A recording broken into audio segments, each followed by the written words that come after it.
Hello, hi guys, welcome back to Sanna Manna YouTube channel.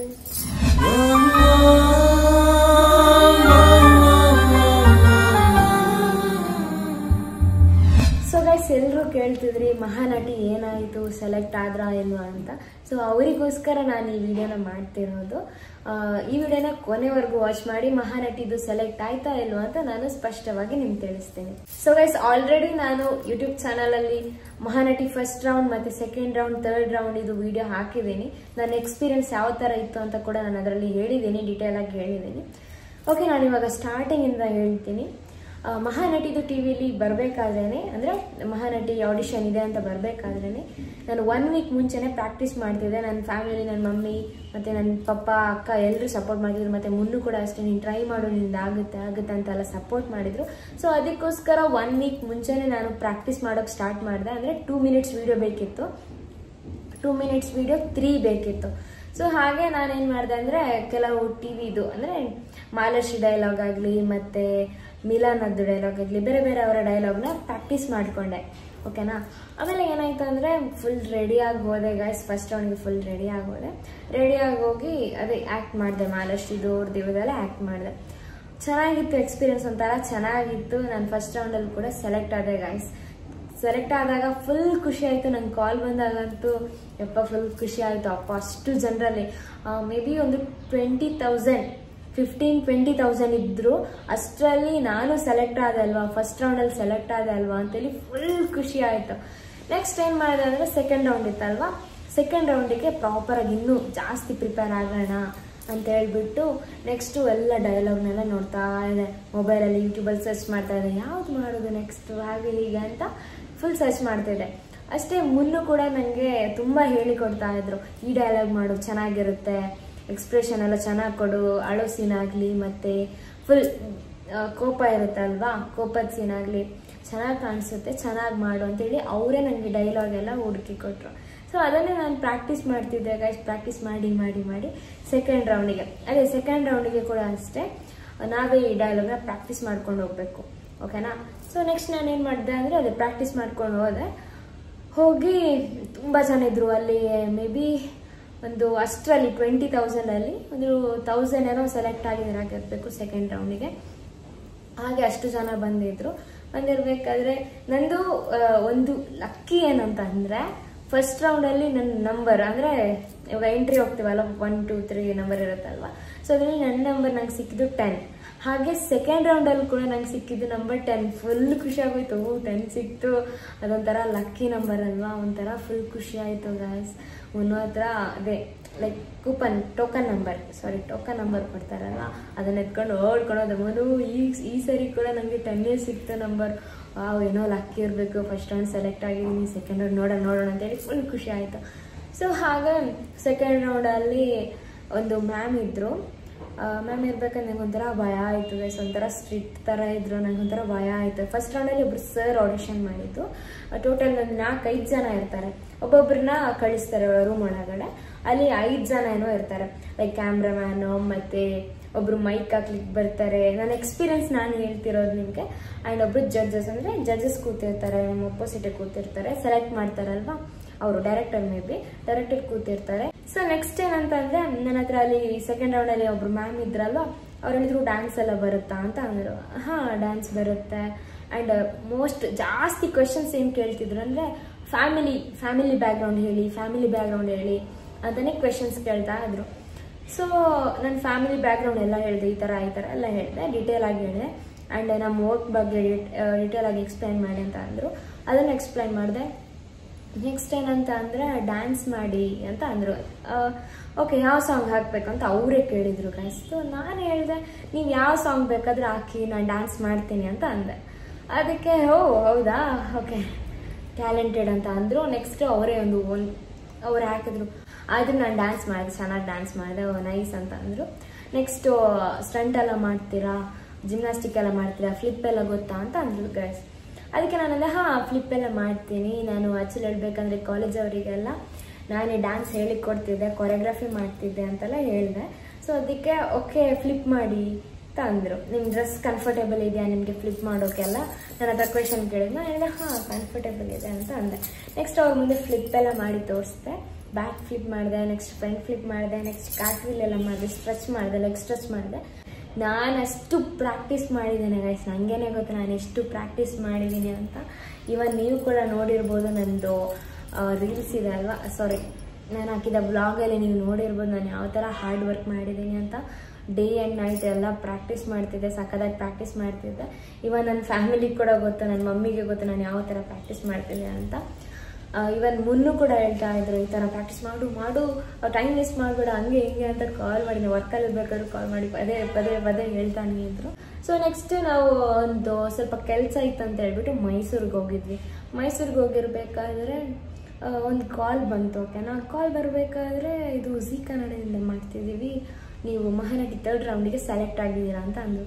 ನನಗಂತೂ ಯಪ್ಪ full ಖುಷಿನೇ ಆಗೋಯ್ತು. ನಾನು 3rd ರೌಂಡಿಗೆ ಸೆಲೆಕ್ಟ್ ಆದ್ನ, ಅಷ್ಟು ಜನರಲ್ಲಿ ನಾನು ಸೆಲೆಕ್ಟ್ ಆದ್ನ. ಅಲ್ಲಿ ಹೆಂಗೆ ಆ್ಯಕ್ಟ್ ಮಾಡೋರಿದ್ದಾರೆ, ಯಪ್ಪ ಆ್ಯಕ್ಟಿಂಗ್ ಕ್ಲಾಸಿಗೆ ಹೋಗಿ ಬಂದವರಿದ್ದಾರೆ. ಬಟ್ ನಾನು ಆ್ಯಕ್ಟಿಂಗ್ ಕ್ಲಾಸ್ ಏನು ಹೋಗಿಲ್ಲ ಗೈಸ್, ಬಟ್ ನಾನು ಚೆನ್ನಾಗಿ ಆ್ಯಕ್ಟ್ ಮಾಡ್ತೀನಿ ಅಂತ ನನಗೆ ಅದು ಕಾನ್ಫಿಡೆಂಟ್ ಇದೆ. ನಾನು ಆ್ಯಕ್ಟ್ ಮಾಡ್ತೀನಿ, ಅಳೋ ಸೀನ್ ಆಗಲಿ ಕೋಪದ ಸೀನ್ ಆಗಲಿ ಎಲ್ಲ ಮಾಡ್ತೀನಿ. ಓಕೆನಾ, ಬಟ್ ಅಷ್ಟು ಜನರಲ್ಲಿ ನನ್ನನ್ನು ತಗೊಂಡ ಫುಲ್ ಖುಷಿ ಆಗೋಯ್ತು. ನಾನಂತೂ ಯಪ್ಪ ಮೈಸೂರಿಂದ ಹಂಗೆ ಬಂದ್ಬಿಟ್ಟೆ. ಅಂದರೆ ಅವ್ರಂದ್ರೆ ಏನಂದರೆ ನಾಳೆನೇ ನಿಮಗೆ 3rd ರೌಂಡ್ ಇದೆ, ಸೊ ನಾಳೆ ಮಾರ್ನಿಂಗ್ ಒಂದು 7 o'clock ನೀವು ಬರಬೇಕು ಅಂತ ಅಂದರು. ಸೊ ಅವಾಗ ಏನು ಮಾಡಿದೆ ಅಂದರೆ ಮೈಸೂರಿಗೆ ಹೋಗಿದ್ದೆ ಅಲ್ವಾ, ಅಲ್ಲಿಂದ ಹಂಗೆ ಬಂದೆ. ಮೈಸೂರಿಗೆ ಹೋದಷ್ಟೇ ಸೊ ಹಂಗೆ ರಿಟರ್ನ್ ಬಂದುಬಿಟ್ಟು ಮಹಾನಟಿ ಆಡಿಷನ್ ಇದೆ ಅಂತ ಹೇಳ್ಬಿಟ್ಟು. ಸೊ ಗೈಸ್ ನೆಕ್ಸ್ಟು ನಾನು ಚೆನ್ನಾಗಿ ಪ್ರಾಕ್ಟೀಸ್ ಮಾಡಿದೆ. ನೆಕ್ಸ್ಟ್ ಡೇ ನನ್ನನ್ನು ಮುಂದೆ ಕರ್ಕೊಂಡು ಹೋದರು. ನಾನು ಮುನ್ನೇ ಕರ್ಕೊಂಡು ಹೋಗಿದ್ದೆ ಆ್ಯಕ್ಚುಲಿ ಹೇಳ್ಬೇಕಂದ್ರೆ. First round, second round, 3rd round ಅವರೇ ಕರ್ಕೊಂಡು ಹೋಗಿದ್ದೆ ನಾನು. ಹಾಗೆ ಮಾರ್ನಿಂಗ್ ಒಂದು 6 o'clock ಎದ್ದು, ಅಂದರೆ 4 o'clock ಎದ್ದಿದ್ದೆ ಅಲ್ವಾ, 4 o'clock to 6 o'clock ತನಕ ಫುಲ್ ಡೈಲಾಗ್ ಕಲಿತಾನೆ ಇದ್ದೆ. ಮತ್ತು ನೆಕ್ಸ್ಟು 6 o'clock ರೆಡಿಯಾಗಿ ಇಲ್ಲಿಂದ ಕಂಠೀರವ ಸ್ಟುಡಿಯೋಕ್ಕೆ ಹೋದೆ ಗಾಯ್ಸ್. ಇಲ್ಲಿಂದ ಹೊರಟಾದಾಗ 3 ಡೈಲಾಗ್ ಪ್ರಾಕ್ಟೀಸ್ ಮಾಡಿದ್ದೆ. ಬಟ್ ಅಲ್ಲಿ ಹೋದಾಗ ಅವರು ಓನ್ ಸ್ಕ್ರಿಪ್ಟ್ ಅಂದರೆ ಫಿಲ್ಮ್ ಇದೆ, 3 ಸ್ಕ್ರಿಪ್ಟ್ ಕೊಟ್ಟರು. ಅಂದರೆ ಆನ್ ದ ಸ್ಪಾಟಲ್ಲಿ 3 ಸ್ಕ್ರಿಪ್ಟ್ ಕೊಟ್ಟರು. ಒಂದು ಅಮರನ್ ಮೂವಿದು, ನೆಕ್ಸ್ಟ್ ಇದು ಪುಷ್ಪ ಇದೆ ಅಲ್ವಾ, ಪುಷ್ಪ ಮೂವಿದು, ನೆಕ್ಸ್ಟ್ ಇನ್ನೊಂದು ಅದು ಮೂವಿ ನೇಮ್ ಗೊತ್ತಿಲ್ಲ, ಬಟ್ ಒಂದು ಬ್ರೇಕಪ್ ಸೀನ್ ಅದು ಕೊಟ್ಟಿದ್ರು. ಒಂದು ಫುಲ್ ಅಳೋದು, ಇನ್ನೊಂದು ಬ್ರೇಕಪ್ ಸೀನ್ ಸ್ವಲ್ಪ ಕೋಪದ್ದು, ನೆಕ್ಸ್ಟ್ ಇನ್ನೊಂದು ಯಾವುದಂದ್ರೆ ಪುಷ್ಪದು ಫುಲ್ ಕೋಪದಲ್ಲಿ ಮಾತಾಡ್ತಾಳಲ್ಲ ಅವಳು ರಶ್ಮಿಕಾ ಮಂದಣ್ಣ. ಸೊ ಆ ಸೀನ್, ಈ 3 ಸೀನ್ ಕೊಟ್ಟಿದ್ರು.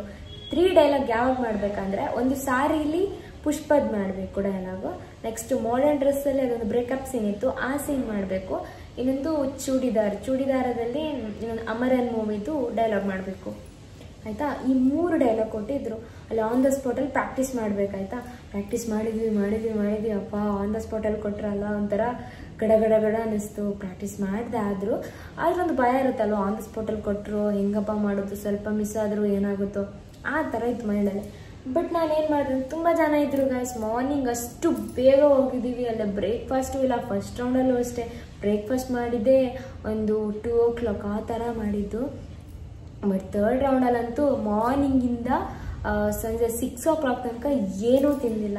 ಮಾರ್ನಿಂಗ್ ಬೆಳಿಗ್ಗೆ ನಾನು ಅದು 4 o'clock ಎದ್ದಿದ್ದೀನಿ, 4 o'clock-ಇಂದ 6 o'clock ತನಕ ಏನೂ ತಿಂದಿಲ್ಲ. ನೆಕ್ಸ್ಟ್ ಏನಾಯ್ತು ಅಂದರೆ, ಅದೇ ಫಸ್ಟಿಗೆ ನನಗೆ ಸ್ಯಾರಿ ಹಾಕೋಕಿತ್ತು. ಸ್ಯಾರಿಲಿ ಪುಷ್ಪದ ಡೈಲಾಗು, ಅದೇ ಬ್ರೇಕಪ್ ಸೀನ್ ಅಂತ ಹೇಳಿದೆ ಅಲ್ವಾ, ಅದಿತ್ತು. ಅದು ಮಾಡರ್ನ್ ಡ್ರೆಸ್ಸಲ್ಲಿ ಇತ್ತು. ನೀವು ಆಲ್ರೆಡಿ ನೋಡಿರ್ತೀರ ನಾನು ಯಾವುದೆಲ್ಲ 3 ಡ್ರೆಸ್ಸಸ್ ಹಾಕಿದ್ದೀನಿ ಅಂತ. ಮಹಾನಟಿ 3rd ರೌಂಡಲ್ಲಿ ನಾನು ಬ್ಲಾಗ್ ಮಾಡಿದಲ್ವಾ, ಅದರಲ್ಲಿ ನಾನು ಯಾವ ಥರ ಡ್ರೆಸ್ ಹಾಕಿದ್ದೇನೆ ಅಂದರೆ ನೀವು ಆಲ್ರೆಡಿ ನೋಡಿರಬೇಕು. ನೆಕ್ಸ್ಟ್ ಏನಂತ ಅಂದರೆ, ಅವರಂದರು ಕಾಲ್ ಮಾಡ್ತೀವಿ ನಾವು, ಸೆಲೆಕ್ಟ್ ಆದರೆ ಕಾಲ್ ಮಾಡ್ತೀವಿ ಅಂತ ಅಂದರು ಗೈಸ್. ಓಕೆ ಅಂತ ಹೇಳ್ಬಿಟ್ಟು ಖುಷಿಯಾಗಿ ಹೊರಗೆ ಬಂದೆ. ಮುನ್ನ ಹೇಳಿದೆ ಎಲ್ಲ ಕಾನ್ಫಿಡೆಂಟ್ ಆಗಿ ಚೆನ್ನಾಗಿ ಮಾಡಿದ್ದೀನಿ, ನನಗಂತೂ ಪಕ್ಕ ಕಾಲ್ ಬರುತ್ತೆ ಅಂತ ಒಂದು ನಂಬಿಕೆ, ಅಂದರೆ ಕಾನ್ಫಿಡೆಂಟ್ ಇತ್ತು, ನಾನು ಅಷ್ಟು ಚೆನ್ನಾಗಿ ಮಾಡಿದ್ದೀನಿ. ಸೊ ಕಾಲ್ ಬಂದೇ ಬರುತ್ತೆ ಅಂತ ನಾನು ಮಮ್ಮಿಗೂ ಕಾಲ್ ಮಾಡಿ ಹೇಳಿದೆ, ಮತ್ತು ಮುನ್ನೂ ಹತ್ರ ಹೇಳಿದೆ, ಎಲ್ಲರ ಹತ್ರ ಹೇಳಿದೆ ಗೈಸ್ ಬಂದೇ ಬರುತ್ತೆ ಅಂತ. ಓಕೆನಾ. ಸೊ ನೆಕ್ಸ್ಟ್ ಏನಾಯಿತು ಅಂದರೆ, ಮನೆಗೆ ಬಂದು ಒಂದು 6:30 ಆ ಥರ ಊಟ ಮಾಡಿದ್ದು. ಮಾರ್ನಿಂಗಿಂದ ಸಂಜೆ ತನಕ ಏನೂ ತಿಂದಿಲ್ಲ. ಫುಲ್ ಟಯರ್ಡ್ ಆಗೋಗಿತ್ತು, ತಲೆ ಹೆವಿ ನೋಯ್ತಿತ್ತು. ಯಾಕಂದರೆ ನೈಟ್ ಮಲಗಿದೆ 1 o'clock. ನಾನು ಫುಲ್ ಪ್ರಾಕ್ಟೀಸ್ ಮಾಡ್ತಿದ್ನ. ಈಗಿನ 4 o'clock ಎದ್ನ, ಕರೆಕ್ಟ್ ನಿದ್ದೆ ಕೂಡ ಮಾಡಿಲ್ಲ, ಬ್ರೇಕ್ಫಾಸ್ಟ್ ಇಲ್ಲ, ಲಂಚ್ ಎಲ್ಲ ಏನೂ ತಿಂದಿಲ್ಲ ಅಲ್ವಾ. ಹೆವಿ ಟಯರ್ಡ್, ವೀಕ್ನೆಸ್ ಆಗ್ತಿತ್ತು. ಆದರೂ ಚೆನ್ನಾಗಿ ಮಾಡಿದೆ ಆ್ಯಕ್ಟಿಂಗ್. ಓಕೆನಾ, ಸಖತ್ತಾಗಿ ಮಾಡಿದೆ. ನೆಕ್ಸ್ಟ್ ಓಕೆ ಕಾಲ್ ಬರುತ್ತೆ ಅಂತ ವೆಯ್ಟ್ ಮಾಡ್ತಾನೆ ಇದ್ದೆ ಗೈಸ್. ಮನೇಲೆ ಕೂತು ವೆಯ್ಟ್ ಮಾಡ್ತಾನೆ ಇದ್ದೆ. ಮುನ್ನ ಹತ್ರ ಎಲ್ಲರ ಹತ್ರ ಹೇಳಿದ್ದೆ ಬಂದೇ ಬರುತ್ತೆ ಅಂತ. ನೋಡಿದರೆ ಕಾಲೇ ಬಂದಿಲ್ಲ. ಇದು ಟಿ ವಿಲಿ ಮತ್ತು ಮೊಬೈಲಲ್ಲೆಲ್ಲ ಪ್ರೋಮೋ ಎಲ್ಲ ರಿಲೀಸ್ ಮಾಡಿದರು. ಸೊ ನನಗಂತೂ ಫುಲ್ ಬೇಜಾರಾಗೋಯ್ತು ಗೈಸ್. ಹೆಂಗೆ ಅಪ್ಪ ಅಷ್ಟು ಚೆನ್ನಾಗಿ ಮಾಡಿ ಕಾಲ್ ಬಂದಿಲ್ಲಲ್ವಾ, ಯಾಕೆ ಈ ಥರ ಆಯಿತು, ನಾನೇನಾದರೂ ಮಿಸ್ ಮಾಡಿದೆ ಆ ಥರ ನಂಗೆ ಥಿಂಕಿಂಗ್ ಬಂತು. ಓಕೆನಾ, ಬಟ್ ಆ್ಯಕ್ಚುಲಿ ನಾನು ಚೆನ್ನಾಗೇ ಮಾಡಿದ್ದೆ, ಪ್ರಾಪರಾಗೇ ಮಾಡಿದ್ದೆ. ಡೈಲಾಗ್ಸ್ ಕೂಡ ಅಷ್ಟೇ ಅವ್ರು ಹೆಂಗೆ ಕೊಟ್ಟಿದ್ರು ಅದಕ್ಕಿಂತ ಚೆನ್ನಾಗೇ ಮಾಡಿದ್ದೆ. ನಾನು ಕಾನ್ಫಿಡೆಂಟಲ್ಲಿ ಮಾಡಿದ್ದೆ, ಮಾತಾಡಿದ್ದು ಅಷ್ಟೇ ಕಾನ್ಫಿಡೆಂಟಲ್ಲೇ ಮಾತಾಡಿದ್ದೆ. ಆ್ಯಂಡ್ ಮತ್ತು ಫ್ಯಾಮಿಲಿ ಬಗ್ಗೆ ಎಲ್ಲ ಕೇಳ್ತಾರಲ್ಲ ಅದು ಚೆನ್ನಾಗಿ ಆನ್ಸರ್ ಮಾಡಿದ್ದೀನಿ. ಓಕೆನಾ, ನೆಕ್ಸ್ಟ್ ಏನಂತಂದರೆ ಟಿ ವಿಲಿ ನೋಡಿದ್ನ ಪ್ರೋಮೋ ಹಿಂಗೆ ಆಮೇಲೆ ಆಡಿಷನ್ ಇದು ಬಂತು, ಪ್ರೋಮೋ ಬಂತು. ಆ್ಯಂಡ್ ನನಗೆ ಇದು ಯಾವುದರಲ್ಲಿ ಯೂಟ್ಯೂಬಲ್ಲಿ ಕೂಡ ಅಷ್ಟೇ ನಾನು ನೋಡಿದೆ, ಮತ್ತು ಇನ್ಸ್ಟಾಗ್ರಾಮಲ್ಲಿ ಕೂಡ ಅಷ್ಟೇ ಪ್ರೋಮೋ ಎಲ್ಲ ನೋಡಿದಾಗ ನನಗೆ ಪ್ರೋಮೋ ಬಂತು, ಆಲ್ರೆಡಿ ಸೆಲೆಕ್ಷನ್ಸ್ ಆಗೋಯ್ತಾ ಅಂತ ಮೈಂಡಿಗೆ ಬಂತು. ಫುಲ್ ಬೇಜಾರಾಗೋಯ್ತು. ಆ್ಯಕ್ಚುಲಿ ಹೇಳ್ಬೇಕಂದ್ರೆ ನಾನು ಈ ಬ್ಲಾಗ್ ಮಾಡಲಿಕ್ಕಿರಲಿಲ್ಲ. ಯಾಕಂದರೆ ಎಲ್ಲರೂ ಯಾವುದೆಲ್ಲ ನಾವು ವೀಡಿಯೋ ಶಾರ್ಟ್ಸ್ ಪೋಸ್ಟ್ ಮಾಡ್ತೀವಿ, ಎಲ್ಲರೂ ಅಕ್ಕ ಮಹಾನಟಿ ಏನಾಯಿತು, ಸೆಲೆಕ್ಟ್ ಆದ್ರ ಎಲ್ಲರೂ ಹೈಯೆಸ್ಟ್ ಕ್ವೆಶನ್ಸೇ ಅದು, ಏನಾಯಿತು ಮಹಾನಟಿ, ನೀವೇನು ಆನ್ಸರೇ ಮಾಡ್ತಿಲ್ಲ, ಸೆಲೆಕ್ಟ್ ಆದ್ರ. ಎಲ್ಲರೊಂದು ಹೋಪ್ ಇಟ್ಕೊಂಡಿದ್ರು ನಾನು ಸೆಲೆಕ್ಟ್ ಆಗ್ತೀನಿ ಅಂತ. ಇವನ್ ಅಲ್ಲಿ ಮಹಾನಟಿ ಆಡಿಷನ್ ಬಂದಿದ್ರಲ್ವ, ಅವರು ಕೂಡ ಅಷ್ಟೇ ಎಲ್ಲರೂ ಹೋಪ್ ಇಟ್ಕೊಂಡಿದ್ರು ನನ್ನ ಜೊತೆ ಇದ್ದವರು. ನೀವು ಬಿಡಿ, ನೀವು ಪಕ್ಕಾ ಸೆಲೆಕ್ಟ್ ಆಗ್ತೀರಾ, ಚೆನ್ನಾಗಿ ಆ್ಯಕ್ಟ್ ಮಾಡ್ತೀರಾ, ನೀವು ಬಿಡಿ ಸೆಲೆಕ್ಟ್ ಆಗ್ತೀರಾ ಆ ಥರ ಎಲ್ಲರೂ ಹೇಳ್ತಿದ್ರು. ಆ ಥರ ಹೇಳ್ಬೇಕಾದ್ರೆ ನಂಗೆ ಅನಿಸ್ತು ನಾನೇನು ಚೆನ್ನಾಗಿ ಮಾಡಿದ್ದೆ, ಯಾಕೆ ನಂಗೆ ಕಾಲೇ ಬಂದಿಲ್ಲ ಅಂತೇಳಿ ಫುಲ್ ಬೇಜಾರನೇ ಆಗೋಯ್ತು ಗೈಸ್. ಇವಾಗ ಸೆಲೆಕ್ಟ್ ಆದ್ನೋ ಇಲ್ವಾ ಅಂತ ಕ್ಲಾರಿಟಿ ಕೊಡಲಿಕ್ಕೆ ನಾನು ನಿಮಗೆ ಈ ಬ್ಲಾಗ್ ಮಾಡ್ತಿರೋದು. ಎಲ್ಲರೂ ಅದೇ ಕ್ವೆಶನ್ಸ್ ಕೇಳಿದ್ರಲ್ವ, ಅವರಿಗೋಸ್ಕರ ಈ ಬ್ಲಾಗ್ ಮಾಡ್ತಿರೋದು. ಸೊ ಗೈಸ್, ನನಗೆ ಜೀ ಕನ್ನಡದಿಂದ ಕಾಲೇ ಬಂದಿಲ್ಲ. ಓಕೆನಾ, ಕಾಲೇ ಬಂದಿಲ್ಲ. ಏನಾಯಿತು ಅಂತ ನನಗೆ ಇನ್ನೂ ಗೊತ್ತಿಲ್ಲ. ಸೊ ಫುಲ್ ಬೇಜಾರಾಗೋಯ್ತು ನನಗಷ್ಟೇ, ಮುನ್ನುಗೂ ಅಷ್ಟೇ, ನನ್ನ ಮಮ್ಮಿ ಪಾಪ ಎಲ್ರಿಗೂ ಬೇಜಾರಾಗೋಯ್ತು. ಏನಾಯ್ತಪ್ಪ, ಚೆನ್ನಾಗಿ ಮಾಡಿದ್ಲಲ್ವ, ಏನಾಯಿತು ಅಂತ. ಸೊ ಇಷ್ಟಾಯಿತು ಗೈಸ್, ಇನ್ನೂ ಕಾಲ್ ಬಂದಿಲ್ಲ. ಆಲ್ರೆಡಿ ಪ್ರೋಮೋ ಎಲ್ಲ ಬಿಟ್ಟಿದ್ದಾರೆ ಅಷ್ಟೇ. ಮಹಾನಟಿದು ಆಡಿಷನ್ಸ್ ಮುಗೀತು, ಸೆಲೆಕ್ಟ್ ಕೂಡ ಆಗಿಲ್ಲ, ಇದೇ ಕ್ಲಾರಿಟಿ. ಓಕೆನಾ, ಸೆಲೆಕ್ಟ್ ಆಗಿಲ್ಲ ಅಂದರೆ ಅದೇ ಕಾಲೇ ಬಂದಿಲ್ಲ, ವೆಯ್ಟ್ ಮಾಡ್ತಾನೇ ಇದ್ದೆ, ಕಾಲೇ ಬಂದಿಲ್ಲ. ಆಲ್ರೆಡಿ ಪ್ರೋಮೋಸ್ ಎಲ್ಲ ರಿಲೀಸ್ ಮಾಡಿದರು, ಅಂದರೆ ನನಗೂ ಕೆಲವು ಜನ ಸೆಂಡ್ ಮಾಡಿದರು. ಸೊ ಫುಲ್ ಬೇಜಾರಾಯಿತು. ಇಷ್ಟೇ ಹೇಳೋಕ್ಕೆ ಇಷ್ಟಪಡ್ತೀನಿ, ಏನು ಹೇಳಬೇಕು ಅಂತ ನನಗೆ ಗೊತ್ತಿಲ್ಲ. ಓಕೆ, ಇವಾಗ ನಿಮಗೆ ಕ್ಲಾರಿಟಿ ಸಿಕ್ತು ಅಂತ ನಾನು ಅಂದ್ಕೊಂಡಿದ್ದೀನಿ. Okay guys, thank you so much. Next ಒಂದು ಸ್ಟೇಜ್ ಅಂತ ನಮಗೆ ಇರುತ್ತೆ, ನೋಡೋಣ. ನೆಕ್ಸ್ಟ್ ಯಾವುದಾದ್ರೂ ಅಂದರೆ ಮಹಾನಟಿ ಅಂತ ಅಲ್ಲ, ನೆಕ್ಸ್ಟ್ ಯಾವುದಾದ್ರೂ ಚಾನ್ಸ್ ಸಿಕ್ಕಿದ್ರೆ ಖಂಡಿತ ಹೋಗ್ತೀನಿ, ನೋಡೋಣ ಏನಾಗುತ್ತೆ ಅಂತ. Okay, thank you so much. ಎಲ್ಲರೂ ತುಂಬ ಸಪೋರ್ಟ್ ಮಾಡಿದ್ದೀರಾ. ನನಗೆ ಅಷ್ಟೇ ಮೆಸೇಜಲ್ಲಿ ಕೂಡ ಅಷ್ಟೇ ತುಂಬ ಜನ ಕೇಳಿದ್ದೀರಾ, ನೀವು ಪಕ್ಕ ಸೆಲೆಕ್ಟ್ ಆಗ್ತೀರಾ ಅಕ್ಕ, ಹಾಗೆ ಹಿಂಗೆ ನಾವು ಕೇಳ್ಕೊತೀವಿ. ತುಂಬ ಜನ ಮೆಸೇಜ್ ಮಾಡಿದ್ದೀರಾ ಗೈಸ್. ನನಗಂತೂ ಆ ಮೆಸೇಜ್ ನೋಡಿ ಫುಲ್ ಖುಷಿ ಆಯಿತು. ನಂಗೆ ಇಷ್ಟು ಜನ ಸಪೋರ್ಟ್ ಮಾಡೋರಿದ್ದಾರಾ ಅಂತ ಹೇಳ್ಬಿಟ್ಟು ಫುಲ್ ಖುಷಿ ಆಗೋಯ್ತು. Thank you so much. ಇದೇ ಥರ ನಿಮಗೆ ಸಪೋರ್ಟ್ ಮಾಡ್ತಾನೇ ಇರಿ. ನೋಡೋಣ, ಒಂದಲ್ಲ ಒಂದು ದಿವಸ ಒಳ್ಳೆ ಸ್ಟೇಜ್ ಸಿಗುತ್ತೆ ಅಂತ ಒಂದು ಹೋಪಲ್ಲಿ ಇದ್ದೀನಿ ನಾನು. Thank you so much. ಈ ವಿಡಿಯೋ ಇಷ್ಟ ಆಗಿದ್ದಲ್ಲಿ ಲೈಕ್ ಮಾಡಿ, ಶೇರ್ ಮಾಡಿ, ಕಮೆಂಟ್ ಮಾಡಿ, ಹಾಗೆ ಸಬ್ಸ್ಕ್ರೈಬ್ ಮಾಡೋದನ್ನು ಮಾತ್ರ ಮರಿಬೇಡಿ. ಬಾಯ್, ಲವ್ ಯು. ಪಾಡಂತು ನಂದೀಗ ಅಲ್ಲೋಲ ಕಲ್ಲೋಲ ಮುಂಜಾನೆ ಮಂಜು ಮಾತೆಲ್ಲ